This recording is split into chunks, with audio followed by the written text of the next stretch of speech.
Hi, my name is Matthew Powell with DanceTeacherWeb, and we're coming to you on location from sunny Las Vegas today. And I'm joined by Lily, and we're going to talk about how to brise.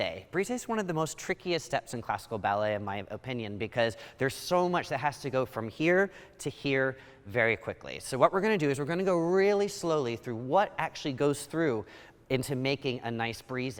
All right, so we're going to start in fifth position, croisé devant, with the left foot in front right there. This time's going to be à la seconde. This one's here, and it's like you're looking over a fence for something you love, okay? So we're going to be here, take a demi-plie, pass through first position, stop right there, go to fifth position, go to that leg, beat the back leg, and land in fifth position. Let's try that again. Plie and out, and beat, beat, and land, right? Good. Now she's going to show you the jump, right? She's going to be here, she's going to dégager, and go. Beat, beat, land. So you get a nice clean brise right there.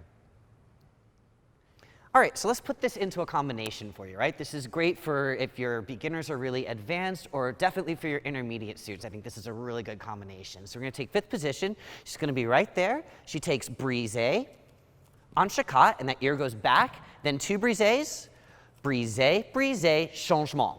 And this is a pretty simple exercise, and I made it simple on purpose because, as we spoke about earlier, brise, it's really tricky to get the information from here to here. So the more simple you can go, the better, right? Good. Let's show them what it looks like. Ready? Fifth position with the left leg front.